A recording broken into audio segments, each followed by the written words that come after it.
Amém, irmãos? Amém. Graças ao Senhor pela Conferência das Igrejas no Rio Grande do Sul. Amém.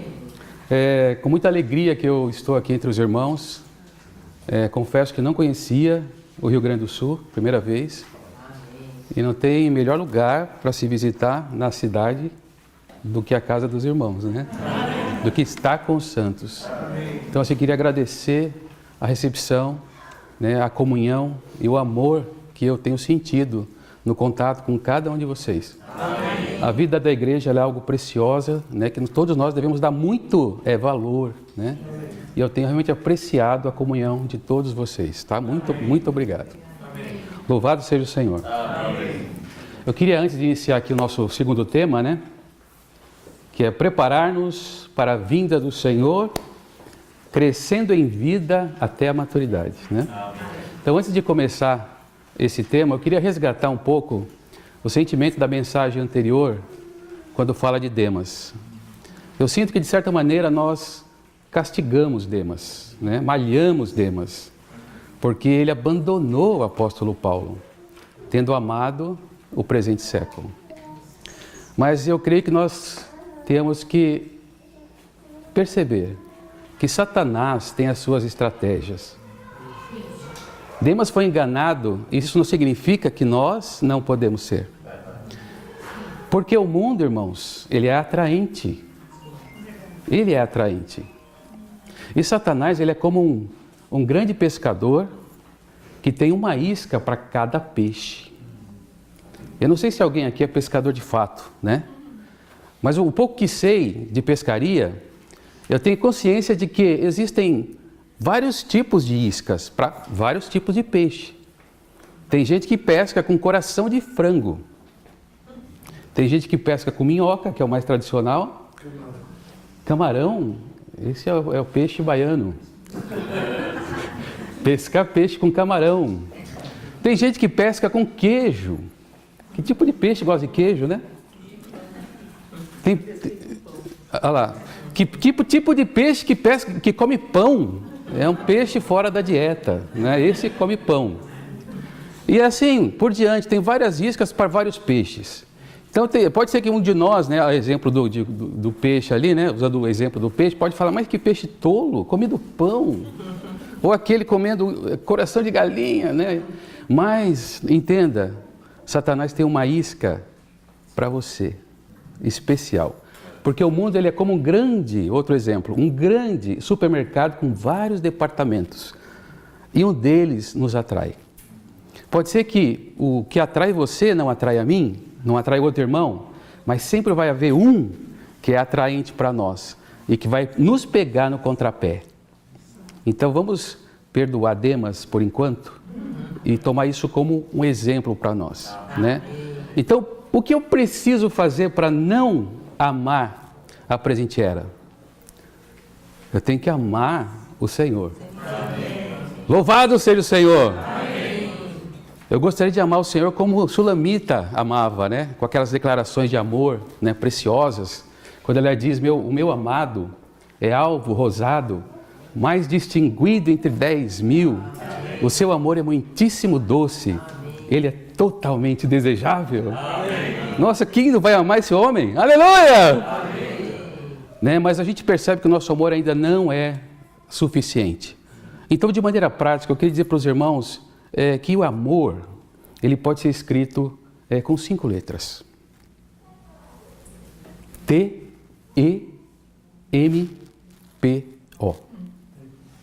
Então, aquilo que nós mais amamos é aquilo que nós dedicamos mais tempo. Então, quer uma maneira prática de amar o Senhor? Dedique tempo ao Senhor. Amém. Se o teu filho dedica tempo em videogame, você sabe o que ele está amando.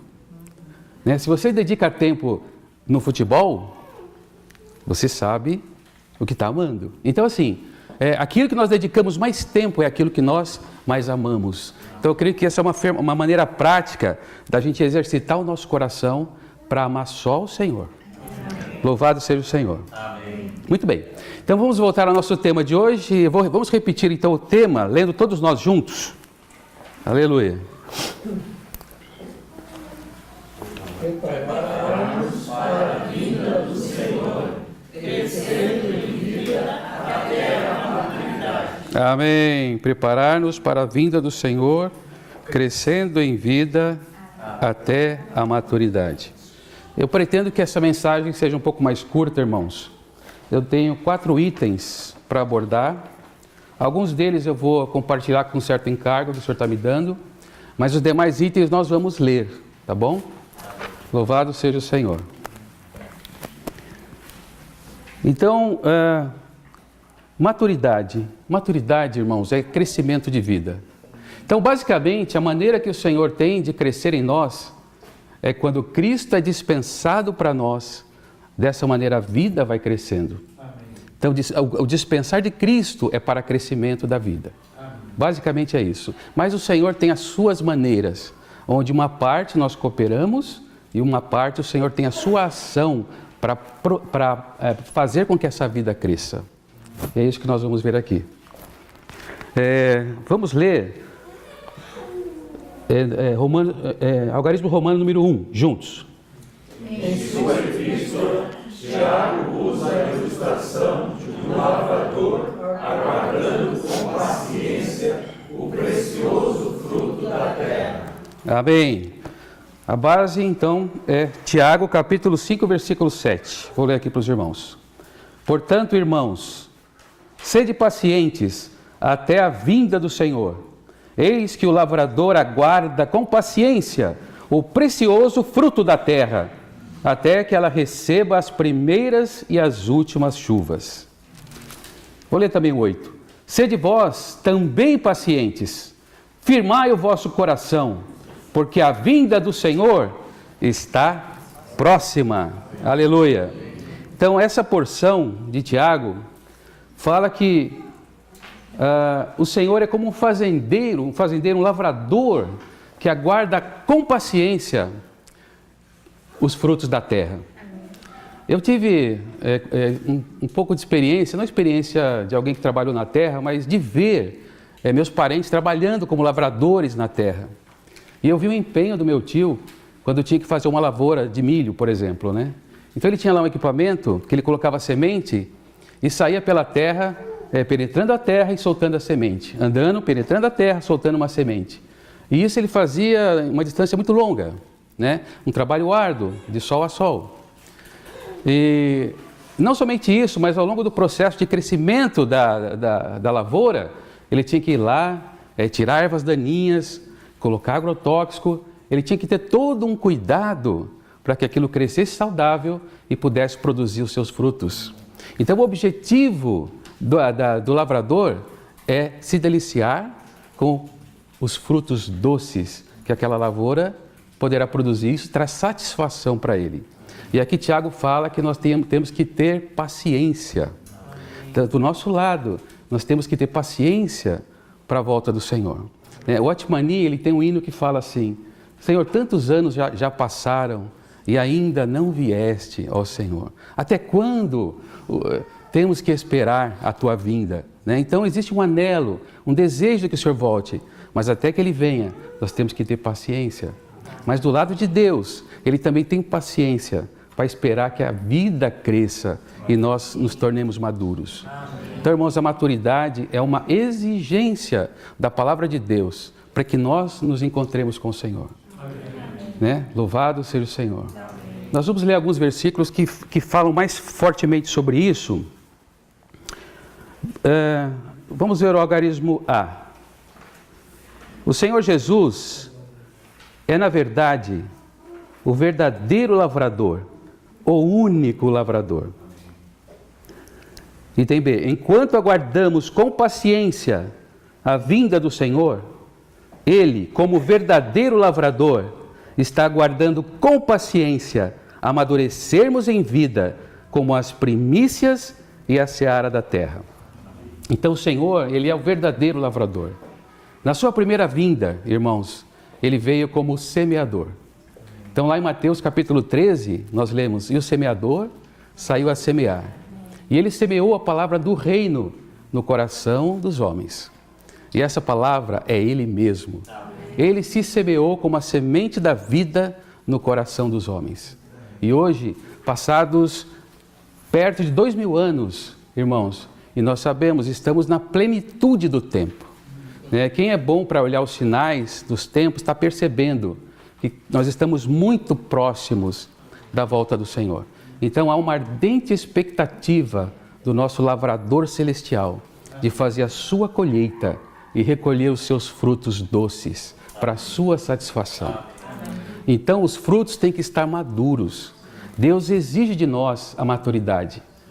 Porque os frutos maduros, irmãos, serão os vencedores no primeiro momento. Serão os vencedores. E os vencedores também fazem parte da noiva. E o Senhor não vai se casar com uma noiva imatura, mas com uma noiva madura. Aleluia. Amém. Aleluia. Lá em Apocalipse capítulo 14, versículo 4, vale a pena nós lermos.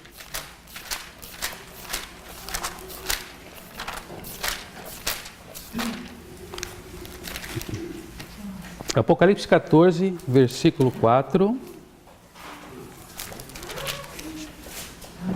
diz: estes são os que não se macularam com mulheres, porque são virgens. Estes são os que seguem o Cordeiro para onde quer que ele vá. Estes foram comprados dentre os homens como primícias para Deus e para o Cordeiro. Tá. Eu iniciei lendo aqui esse versículo, mas eu queria falar algo antes. Em se tratando da vida do Senhor e do nosso encontro com Ele, nós vamos nos encontrar em duas condições diferentes. Ou nós estaremos vivos quando o Senhor retornar, ou nós estaremos entre os que dormem. Se nós estivermos vivos quando o Senhor retornar, assim como é falado em 1 Tessalonicenses capítulo 4, nós os vivos, os que ficarmos, seremos arrebatados para o encontro do Senhor nos ares. Então, para essa condição dos vivos, nós temos que ser as primícias. Então, esses são as primícias. Primícia significa os primeiros frutos que amadurecem. Ok? Louvado seja o Senhor. Amém. E aqui no versículo, Apocalipse 14, versículo 14. Primeiro Apocalipse 14, versículo 14. Aqui diz: e olhei, e eis uma nuvem branca, e sentado sobre a nuvem, alguém semelhante ao Filho do Homem, tendo na cabeça uma coroa de ouro, e na mão uma foice afiada. Outro anjo saiu do santuário, gritando em alta voz para aquele que estava sentado sobre a nuvem: envia a tua foice e ceifa, pois chegou a hora de ceifar, porque a seara da terra está madura. Aleluia, irmãos. Aqui diz que a seara da terra está madura. Então, em Apocalipse capítulo 14, nos mostra dois tipos de ceifa: a dos primeiros frutos e de toda a seara. Entre um e outro tem um período de 3 anos. Então, aqueles que estiverem vivos quando o Senhor voltar, na condição de primícias, serão arrebatados, serão ceifados primeiro. Mas os que ficarem, porque não estão totalmente maduros, passarão por 3 anos e meio da grande tribulação. E se nós podemos adiantar em 3 anos e meio o nosso arrebatamento, por que não fazê-lo? Por que eu tenho que amadurecer a força na base do calor, na base do sofrimento, da perseguição do anticristo? Então eu creio que hoje o Senhor está nos advertindo para que todos nós sejamos as primícias. Louvado seja o Senhor. Amém.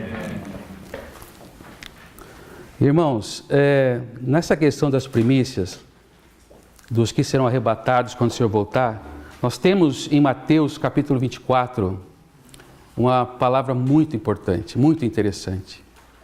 Ela diz assim, capítulo 24, de 40 a 42, fala: 2 estarão no campo, um será tomado e o outro será deixado. Aí fala: 2 estarão no moinho, uma será tomada e deixada a outra. No campo e no moinho, o que parece para vocês? É um dia normal ou é um dia especial? Absolutamente normal. As pessoas trabalham, acordam de manhã, cada um vai fazer aquilo que precisa ser feito. O moinho representa um tipo de trabalho e o campo um outro tipo de trabalho, né?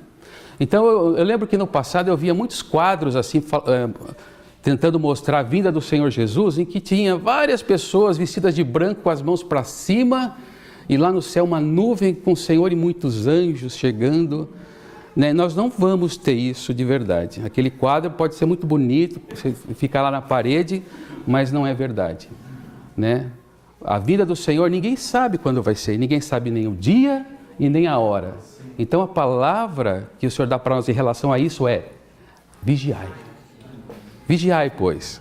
Então qual a diferença, aplicando isso a esses dois, né? Aos que estão no campo? Por que um é levado e o outro é deixado? Porque o que foi levado está vigiando. Ele está trabalhando na terra, mas com o coração no céu. A que está no moinho também trabalha na terra, mas o coração no céu, né? Deus tem a sua maneira, né? Como que nós podemos vigiar? Né? Não é todo o tempo que a gente pode orar, né, irmãos? Nós devemos orar, mas será que eu estou 24 horas por dia orando? Mas mesmo lá no moinho, né, trabalhando lá no moinho, eu posso invocar o nome do Senhor, né? Oh, Senhor Jesus. Uma vez eu vi uma irmã na secretaria da igreja, né, trabalhando e desesperada assim, porque as coisas acontecendo. Ai, Senhor Jesus, me ajuda, Senhor Jesus, Senhor Jesus. Aí ela resolveu, amém, obrigado, Senhor. Resolveu na hora. Mas o que ela fez? Ela envolveu a experiência de depender do Senhor, que o Arthur falou, no trabalho.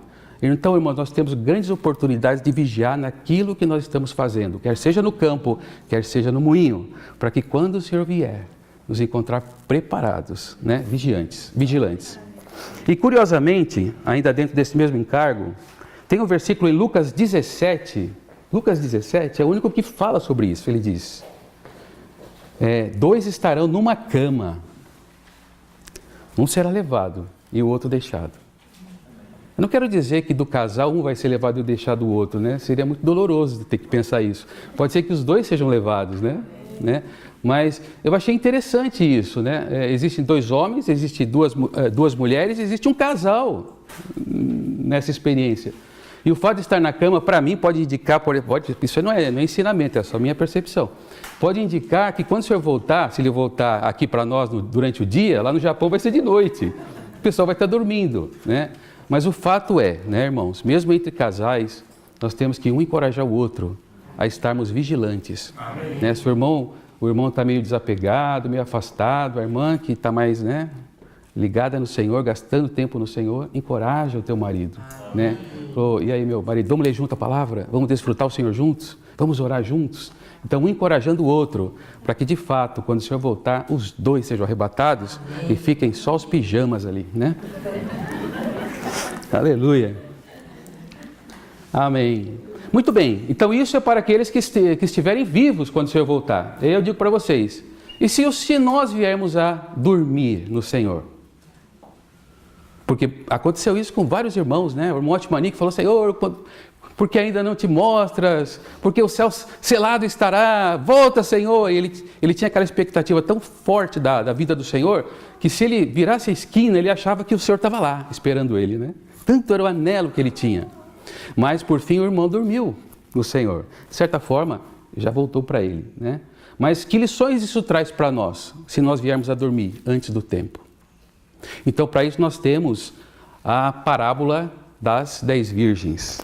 Vou tentar lembrar aqui toda a parábola. Diz que o reino de Deus é como 10 virgens que saíram ao encontro do noivo. Só que das 10 virgens, 5 eram nécias e 5 eram prudentes. O que caracterizava as virgens prudentes é que elas tinham óleo nas lâmpadas e óleo nas vasilhas.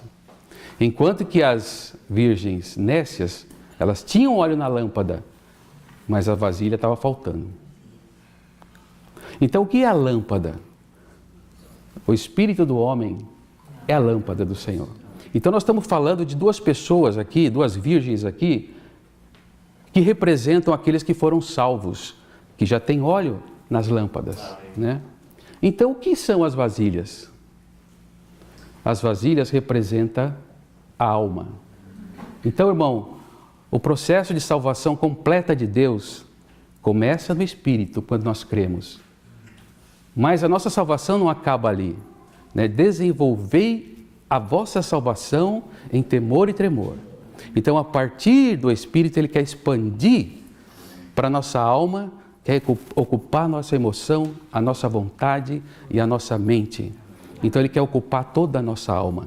Enquanto nós preservamos essas partes da alma para nós, o Senhor não está crescendo e não está amadurecendo. O Senhor precisa se expandir. Amém? Então nós precisamos dar oportunidade do Senhor se expandir na nossa alma. Isso é preparar azeite na vasilha. Bom, na história das 10 virgens, como tardava o noivo para chegar, elas foram tomadas de sono e adormeceram. Então adormecer significa que elas morreram, né? Mas à meia-noite ouve-se o grito: eis o noivo! E elas se levantaram. Elas se levantaram e foram ao encontro do noivo. Aí as virgens nécias falaram para as prudentes: dá-nos do teu azeite, porque o nosso está acabando, né? E as prudentes falaram: não, nós não podemos, porque senão vai faltar para nós também. Então, ide e comprai. Então, o que isso fala para nós, irmãos? Primeiro, que essa vida que nós temos agora, que só Deus sabe quanto vai durar, é o único tempo que nós temos para encher as nossas vasilhas. E outra, eu não posso, e ninguém pode, tomar o azeite do irmão emprestado. Eu não posso. Eu não posso chegar para o Betão e falar: Betão, você tem um espírito forte, irmão, passa um pouquinho para mim. Ele falou: vai comprar. Eu não tenho como passar o espírito para você. Essa é uma experiência muito pessoal, muito particular. Então a gente não pode. E o tempo que nós temos é esse aqui, irmãos, para encher a nossa vasilha de azeite. Senhor Jesus. Então, como que nós podemos fazer? Irmãos, tem uma coisa que me pesa o coração, sabe? Eu lembro que quando eu fiz 40 anos, eu fiquei desesperado. Sabe por quê? Porque eu saía do INTA e entrava no ENTA. Porque depois do ENTA é só ladeira abaixo, né? 40, 50, 60, 70, 80. Aí quando eu vou fazer 56 anos agora, né? Eu fiquei mais desesperado ainda. Porque o nosso tempo é curto. A gente tem um tempo, irmãos. Não adianta, ninguém vai viver para sempre, né? Nós temos um tempo. E eu não sei se é muito ou se é pouco. Eu só sei que eu só tenho esse tempo para buscar o Senhor, né? Aí eu fui aposentado. Agora em abril, dia 6 de abril, fiquei aposentado de vez, tendo trabalhado 40 anos numa empresa multinacional. Eu falei: beleza, agora eu vou ficar de perna para o ar, né? Mas assim, pela misericórdia do Senhor, o Senhor colocou Leão e Arthur na minha vida, né? Para me tirar do comodismo, falar: vamos para o sul, vamos lá para o sul, cuidar dos irmãos, né? Ajudar os irmãos. 2 vezes ainda. Mas isso é a misericórdia do Senhor, porque se eu tenho pouco tempo, irmãos, eu tenho que usar com sabedoria esse tempo para encher as vasilhas. Então a maneira que a gente pode encher as vasilhas é reunindo com os irmãos, né? Cuidando de pessoas, é orando, é buscando a palavra, né? Esse é o tempo que eu tenho. Eu não posso ser tolo ou nécio ao ponto de desperdiçar o meu tempo, porque o dia que o Senhor voltar, eu estarei despreparado. Então, irmãos, vamos aproveitar com sabedoria nosso tempo, remir o tempo, né? Porque os dias são maus. Não dá mais para perder. E isso eu falo pensando em termos de idade, né? Diz a palavra lá em Salmo que os dias do homem chegam a 70 anos, né? 70 anos. E havendo vigor aos 80. O que passar disso é enfado e canseira, né? Não é não? Então eu não vou me iludir, achando que falta muito tempo, falta pouco tempo. Hoje eu estou com 56. Outro dia eu estava lendo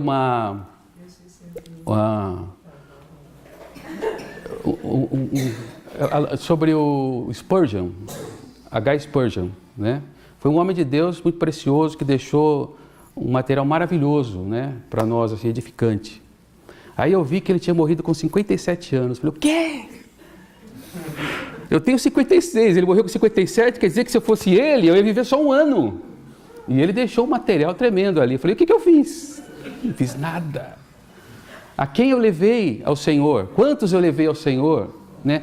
Quanto de vida eu tenho armazenado na minha vasilha? Quando eu tomei um choque de realidade, falei, não é possível. Eu tenho pouco tempo. Então, irmãos, temos que usar com sabedoria o tempo que nos resta. Amém. E é para isso que nós estamos sendo advertidos agora. Amém. Vamos corrigir a nossa rota, né? Para que o Senhor possa crescer em cada um de nós. Aleluia. Vamos ler o item C e D. Se orarmos, Senhor, volta depressa. O Senhor poderá dizer, enquanto você aguarda a minha volta, eu aguardo a sua maturidade. Somente a sua maturidade poderá apressar a minha volta. D. É uma grande ajuda percebermos que se formos sérios sobre aguardar a volta do Senhor, precisamos crescer em vida até a maturidade. Amém. Ok, vamos ler então o algarismo número 2. Ser maduro é ter Cristo formado em nós. Aleluia! Ser maduro é ter Cristo formado em nós. Eu vou ler então alguns aqui. Cristo nasceu em nós quando cremos nele. Ele vive em nós, em nossa vida cristã. E será formado em nós ao amadurecermos. Item 1. O último estágio da transformação é a maturidade, a plenitude de vida. O propósito eterno de Deus pode ser cumprido somente por meio da nossa transformação e maturidade. Maturidade é uma questão de termos a vida divina dispensada a nós repetidamente até alcançarmos a plenitude de vida. Item 2. Maturidade é uma questão de aumento da capacidade. Sabe, irmãos, uma coisa que eu sinto quando leio isso aqui? A maturidade é o aumento da capacidade. Enquanto o Senhor não voltar e estamos em processo de maturidade, a nossa capacidade de sermos úteis ao Senhor também aumenta. Quanto mais maduros, mais você quer servir ao Senhor com maior qualidade, com maior capacidade. Os teus dons são multiplicados, né? O seu talento é multiplicado e você pode ser mais útil na casa de Deus.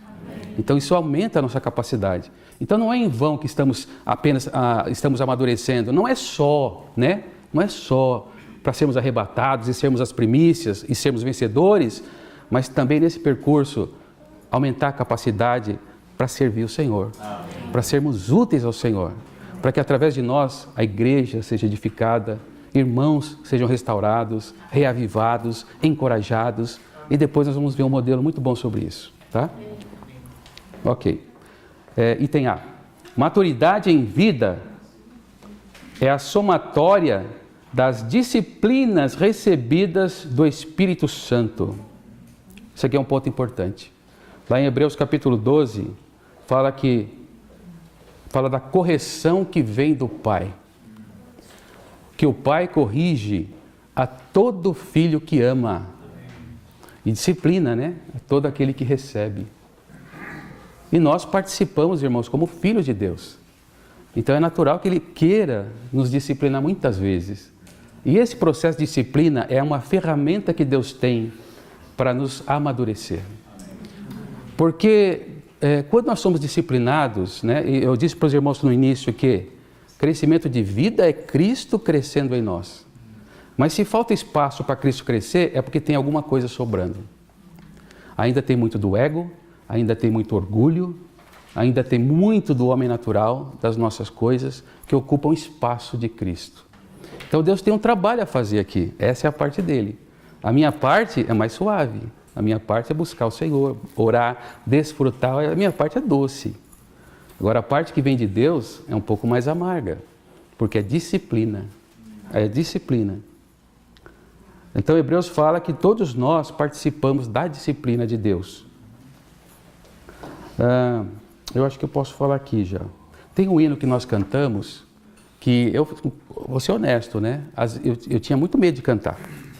Eu li esse hino e falei assim, já pediram esse hino, né? Eu quase peço hoje também, que fala assim, sem premir-se a azeitona, óleo não dará. Não se comprimindo as uvas, vinho não destilará. Nardos só quando esmagados, a fragrância tem. Aí pergunta, fugirei do sofrimento que do teu amor provém? Falei, Jesus. Ainda tem a estrofe, né? Os sofrimentos ganhos são para mim. Em lugar do que me tomas, tu, Senhor, te dás a mim. Irmão, custou para eu entender o significado disso. Porque quando ele fala de azeitona, de uva e de nardo, ele está falando de mim. Ele está falando que eu tenho que ser esmagado, espremido. Mas não é para o meu mal, mas é para o bem do corpo. Né? Se desse processo gera a fragrância, gera o doce vinho, né? Gera o óleo precioso, então é bom que aconteça isso, é precioso que aconteça isso. E esse processo ocorre quando há disciplina do Senhor. Se você nunca foi disciplinado, prepare-se. Eu acho que todo mundo já foi aqui. Amém. Aqui o item B. O item B, irmãos, é tão interessante que eu queria que todos nós lêssemos juntos. Os outros podem ver uma pessoa madura em vida, mas não podem ver a disciplina acumulada do Espírito Santo que essa pessoa recebeu secretamente, dia após dia, ao longo dos anos. Misericórdia. O item 3. Deus soberanamente usará pessoas, coisas e situações para esvaziar de tudo que nos enche e tirar toda a preocupação para termos uma maior capacidade de ser preenchidos com Deus. Preenchidos com Deus. Aleluia. Irmãos, o Senhor vai usar toda e qualquer situação. Sabe por quê, irmãos? Tem situação que acontece na nossa vida que faz manifestar uma coisa ruim que tem dentro de nós e que a gente mesmo não sabia. Eu sempre achei que eu era um cara legal, né? Pacato, gente boa. Quem conversa comigo sempre fala, você é legal, né? Bonachão. Eu falei, sei lá, você acha? Né? Sempre esse tipo de conversa. Mas eu tenho algo dentro de mim que só aparece nos momentos difíceis, né? E uma vez, eu estava indo para Recanto Sião, uma reunião da igreja de São Paulo, né? E eu com a minha família, a gente ama estar com os irmãos ali, né? Reunião, comunhão, era comunhão especial, né? De famílias, ia ser muito bom. Aí eu peguei o Rodoanel, passei por um olho de gato e meu pneu estourou. Eu estava no Rodoanel, tudo bem, eu era recém-operado e não podia nem trocar o pneu, né? Não podia trocar o pneu. Aí me bateu um desespero, eu falei, eu sei o que eu tenho que fazer. Eu tenho que ligar lá para minha seguradora, pedir ajuda para vir trocar e tudo. Mas como é que eu vou falar para eles onde eu estou? Eu estou no meio de uma rodovia que eu não sei nem que lugar que é, eu não sei nem o que falar. Aí me deu desespero. Aí veio um monstro, né? Isso não pode estar acontecendo. Desesperado, eu gritei. Aí minha esposa, nessa hora, quer ajudar, né? Não, mas faz isso. Eu não sei o que fazer, isso não dá certo. Minha filha querendo ajudar, eu falei, para de falar, eu não sei o que, eu estou desesperado. Então apareceu aquele monstro, né? Eu estava lá, desesperado. O que eu faço? Aí até a esposa invocar o Senhor já incomoda. Eu falei, para de invocar. Parece que está me julgando, né? Muito bem. Aí naquele momento, eu não lembro se eu orei, se eu não orei, eu não lembro. Eu só lembro o seguinte, eu sei que de alguma forma eu posso mandar meu ponto geográfico de onde eu estou, né? Nem sei como é que chama isso. Mas eu não sabia nem o que fazer. Aí o Senhor foi me dando direção, né? Entra no Google, fala Google, como fazer para mandar minha posição geográfica e tal. Naquele momento tudo se resolveu, aí eu fui tranquilo, apaziguando e tudo. Mas ficou a experiência de que em alguns momentos aquilo que é ruim, que está guardado de nós, aparece, aflora. E para que serve isso? Primeiro, para conhecermos a nós mesmos, né? Diz lá um certo filósofo, nem sei se foi Sócrates que disse, né? Conhece-te a ti mesmo, né? Problema dele, não é disso que eu estou falando. Eu quero dizer o seguinte, a gente não se conhece e tem tantas coisas negativas, mas Deus precisa fazer isso aflorar, para que Ele possa vir, como quando você depura o ouro, né? Que você coloca sob alta temperatura, tudo que é impuro sobe, né? E o metal bom decanta. Aí quando aparece a sujeira, o ourives ele pode remover, né? Passar ali e tirar toda a sujeira. Então qual é a maneira que o Senhor tem, primeiro, para fazer isso aparecer? É colocar-nos em situações de pressão, em colocar-nos em aflição, em problemas, em circunstâncias que fazem aflorar esse lado. Mas é para o nosso bem, né? É para o nosso bem. Louvado seja o Senhor. Deixa eu ver aqui. Eu queria usar a experiência de Jó rapidamente aqui, só para ilustrar isso também. Jó é uma pessoa na Bíblia que tem um testemunho de Deus. Quando os anjos apareceram na presença de Deus, o Senhor falou: olha o meu servo Jó, temente a Deus e que se desvia do mal. Então assim, Jó era uma pessoa que tinha um bom testemunho diante do Senhor. Mas aí Satanás, né, instiga Deus a provar a Jó, né? Permitir que ele vai e trate com Jó para ver se Jó realmente é tal pessoa. Deus permite, na sua soberania, para aproveitar as circunstâncias, para mostrar para Jó quem ele de fato era. O que havia dentro dele que ele nem sabia. Pois bem, Jó era alguém rico. Ele tinha bois, jumentas, tinha camelos, tinha bons filhos, 10 filhos, muita prosperidade. E de uma hora para outra ele perdeu tudo aquilo desapareceu. Depois a própria saúde dele foi tocada, porque Deus permitiu, né, de uma forma severa, ao ponto de que no começo ele falou assim, palavras boas, né? Deus me deu, Deus me tirou. Louvado seja o Senhor. Tiago, nesse capítulo que nós lemos aqui no capítulo 5, né, fala da paciência de Jó. Mas a paciência dele durou 7 dias. Depois, no 7º dia, ele esbraveja: maldito dia do meu nascimento. Ele fala 1000 coisas sobre isso. Maldito dia do meu nascimento. E a partir daí, algo dentro dele começa a aflorar. Ele chega a falar para Deus, acusar Deus. Você não é homem. Você não tem olhos de carne para ver como vê o homem. Você não partilha das dores dos mortais. Desce aqui para debater comigo, que eu vou falar para você, eu vou te colocar a minha causa. Desce aqui para falar comigo. E por muitos capítulos, Jó deixa aflorar. Aquele monstro estava dentro dele, ele não sabia. E foi aflorando. Isso foi até o capítulo 38. Capítulo 38, Deus começa a falar com ele. E aí ele fala assim: quem é este que escurece meus desígnios com palavras sem entendimento? O primeiro tapa na cara, né? Mas aquilo foi um grande holofote para Jó. E Deus então começa a falar.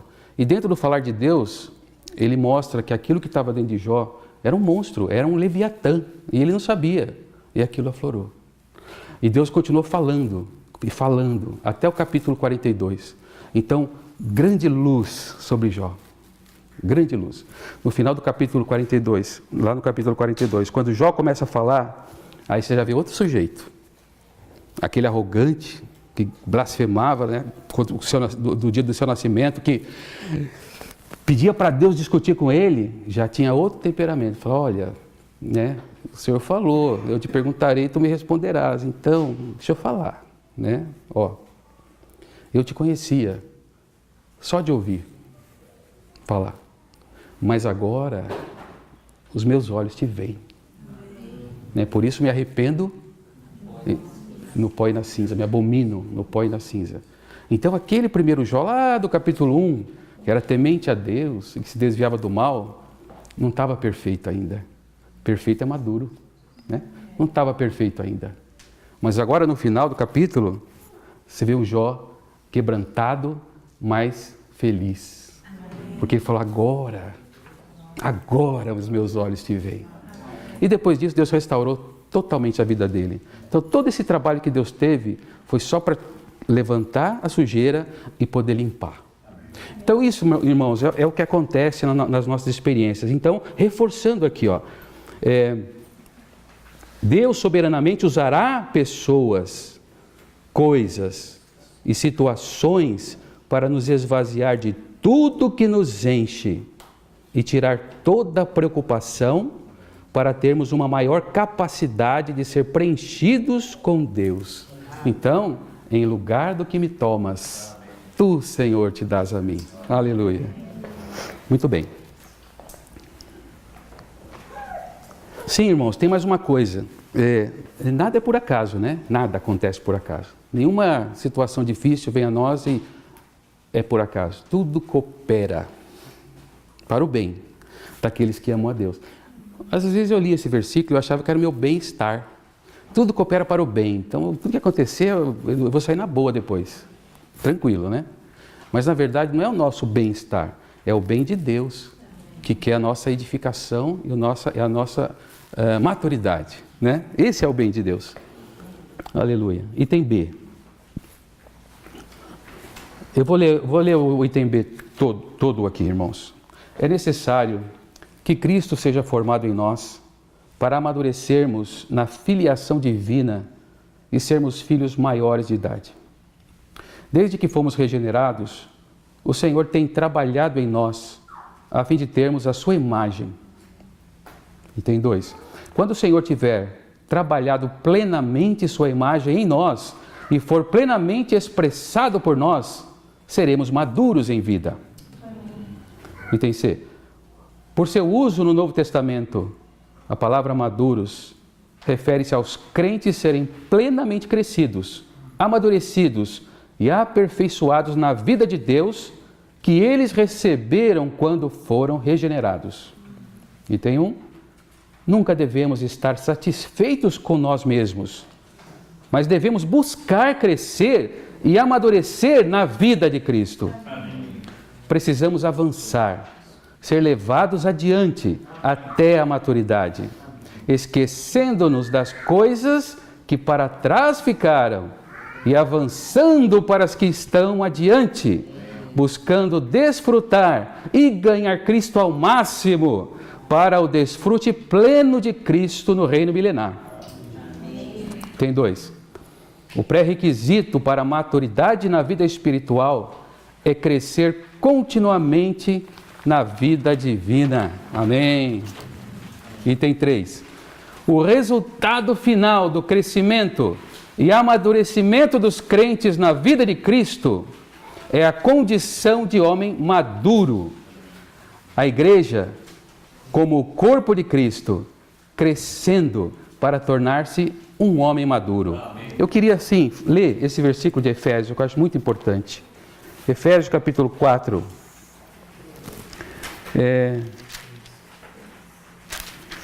Versículo 13. Diz assim: até que todos cheguemos à unidade da fé e do pleno conhecimento do Filho de Deus, à condição de homem maduro, à medida da estatura da plenitude de Cristo. Amém. Amém. Maravilhoso. Aleluia. Vamos para o algarismo número 3. Vamos ler juntos, irmãos, o título. Amém. Do Ministério de Paulo. Era apresentar todo homem maduro em Cristo para o novo homem. Amém. Eu vou pegar um versículo aqui de 2 Coríntios capítulo 11, que eu vou deixar preparado.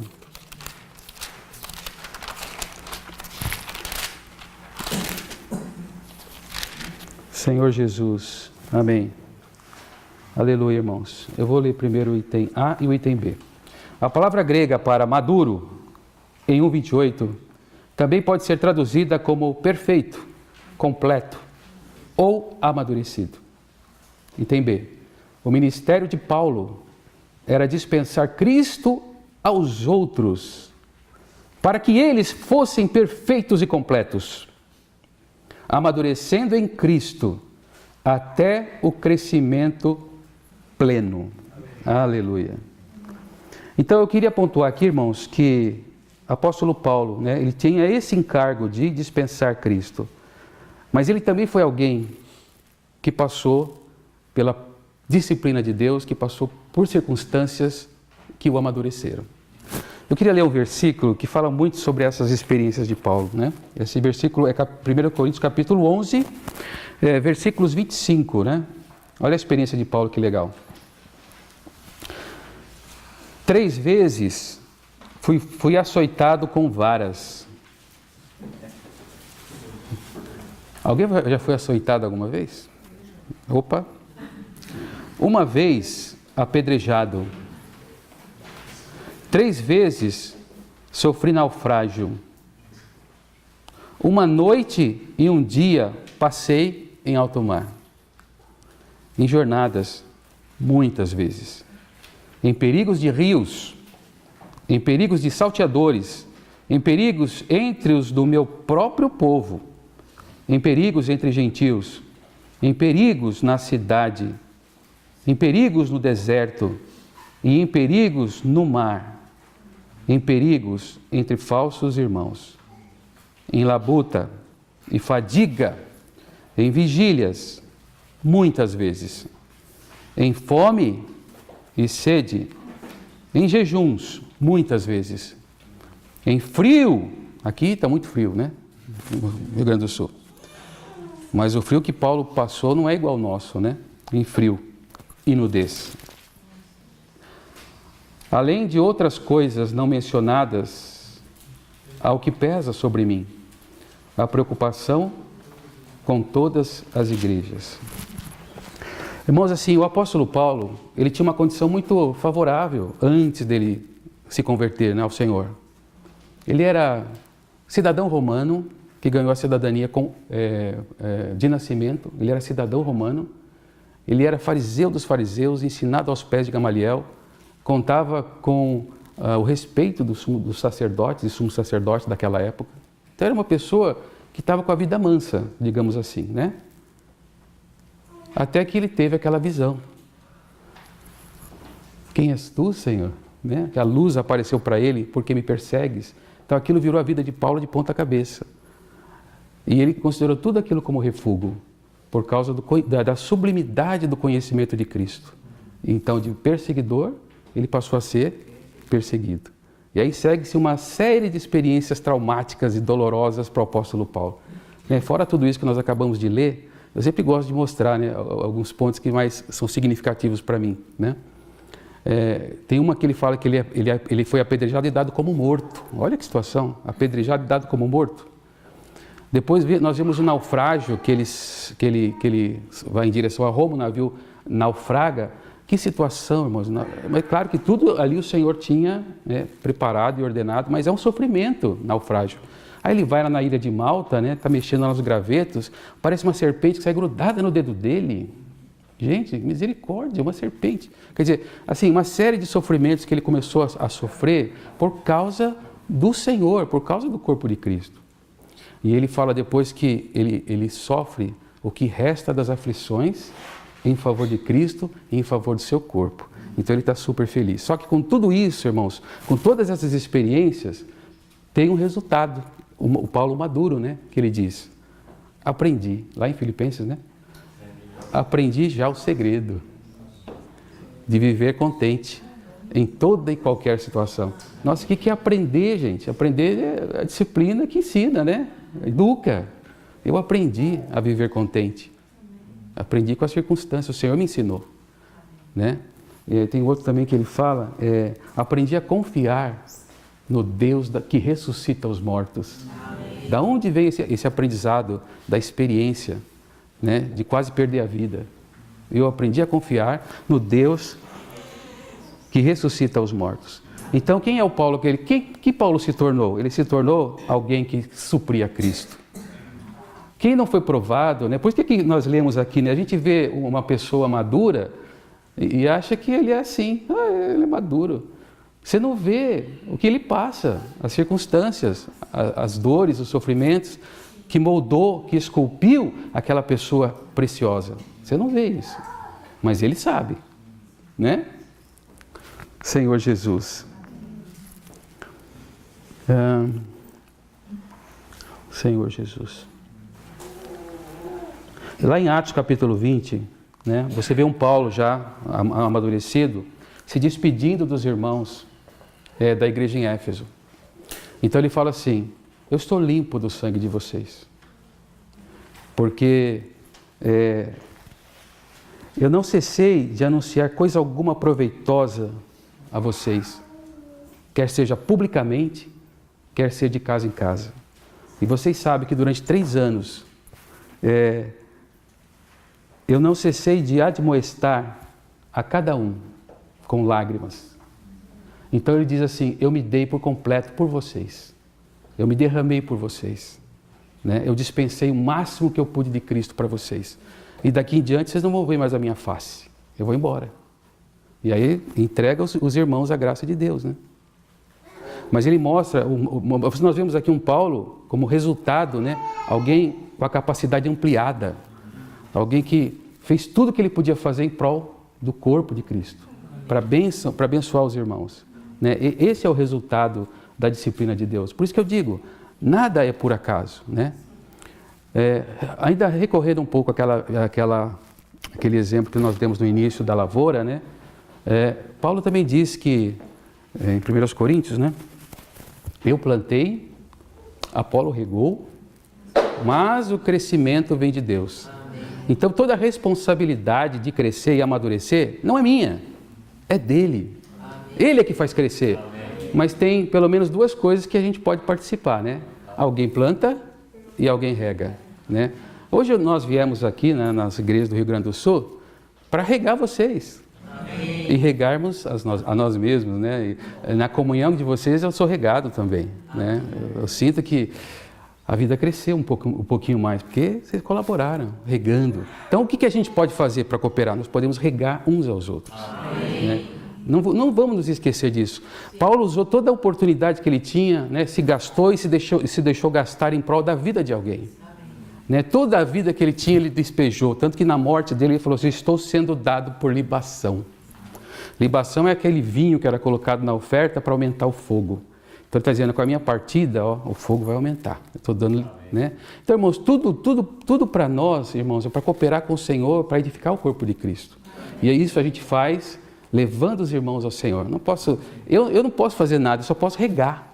Eu só posso regar, é o que eu posso fazer. Isso é o que o Senhor está nos incumbindo hoje, né? Confesso que eu fui bastante regado nas comunhões que nós tivemos aqui na vinda para cá. Nós tivemos experiências muito boas, né? Viemos assim com o encargo mesmo do Senhor de contactar os irmãos, né? Tivemos boas experiências de pessoas que estavam precisando da gente, que ligaram para o Betão no meio do caminho: passa na casa da minha mãe. Isso é coisa de Deus, né, Betão? E a gente não ia para a casa de uma irmã lá. Quando a gente chega lá, você via uma pessoa sedenta, precisando não é só cuidado assim, mas ela precisa de carinho, né? Precisa de um abraço, precisa de um aconchego. Aí ela ficou feliz da vida que viu o Betão, já conhecia, né? Ficou super feliz. E depois ela ficou feliz conosco: quem são vocês? O que vocês estão fazendo aqui? E aí nós oramos, né? O irmão até considerou que em cada oração nós orávamos uma necessidade que ela tinha naquele momento. Ela chorou, falou: não me deixe, algo assim, né? Eu até orei, professor, nunca mais deixe essa irmã sozinha, né? Nunca mais. Então você veja, irmãos, os irmãos precisam do nosso regar. Isso é o mínimo que a gente pode fazer para cooperar com o Senhor. Aleluia. Amém, Senhor Jesus. Eu estava falando sobre, enquanto nós amadurecemos, nós somos aperfeiçoados, né? Deus é maravilhoso, Ele está sempre aperfeiçoando, né? Porque um dia a gente vai partir mesmo, não tem jeito, mas o Senhor tem outros para dar continuidade. Eu fico vendo assim, às vezes algum irmão precioso que estava à nossa frente, né, no passado, quando eu era mais novo, eu falava: nossa, que irmão maravilhoso, né? Olha que palavra rica, nossa. Aí o irmão parte para o Senhor, eu falo: nossa, que buraco que ficou, que vazio. E agora? O que vai ser de nós sem Ele? E de repente o Senhor falou assim: mas eu estou aqui, né? Eu não fui embora. Tem outros que eu preparei, ó, está maduro aqui, ó. Agora continua o teu trabalho, né? Então mesmo Paulo, quando deixou, né, ele falou para Timóteo, agora é com você, o bastão eu estou passando, né? Ensina a homens fiéis e idôneos para que eles ensinem para outros. E não fosse a fidelidade de Timóteo, irmãos, a palavra não tinha chegado até nós. Então realmente Deus tem os seus fiéis. Amém. Né? O Senhor está sempre aperfeiçoando. Então nós devemos ser esses que vão segurar o bastão de outros, que vão partir. Né? Quando o irmão faltar, fala, deixa comigo, que agora, né, não é, olha só que arrogância, né? No sentido de deixa comigo, né? Falando, eu tomo a responsabilidade, Senhor, de seguir adiante contigo. Essa tem que ser a nosso sentimento, né? E vamos ler o item C e D do 3. Quanto mais entramos em Cristo, mais Ele entra em nós. E quanto mais Ele entra em nós, mais entramos nele. E é por meio desse ciclo que crescemos em vida. Nossa meta, ao pregar o Evangelho para os pecadores e em comunhão com os santos, é ministrar-lhes Cristo, para que eles amadureçam em vida e sejam apresentados maduros nele. Amém. Vamos ler o item 4. A fim de nos preparar para o arrebatamento, precisamos da maturidade em vida. Vamos ler o A juntos? O arrebatamento é o passo conclusivo da salvação plena de Deus em vida, a transfiguração, a redenção do nosso corpo. Amém. Item 1, por causa da exigência da vida divina que recebemos e por causa da intensidade do nosso amor pelo Senhor, desejamos buscar uma vida que aguarda a vinda do Senhor. Amém. Item 2, ao amar o Senhor e aguardar a sua vinda, esperamos ser arrebatados à presença do Senhor. Amém. Item B, lê juntos. Amadurecer não ocorre de um dia para o outro. Para a vinda do Senhor, precisamos nos preparar, amá-lo e crescer nele, para que em sua manifestação estejamos maduros para ser arrebatados. Amém. Vamos concluir então agora com o item C. As marcas da maturidade incluem o seguinte: ser cheio da vida divina que nos muda, reinar em vida, ser capaz de comer alimento sólido, ser maduro em entendimento, ser perfeito assim como nosso Pai Celestial é perfeito, ver o corpo, conhecer o corpo, viver no corpo e para o corpo, cuidando do corpo e honrando o corpo.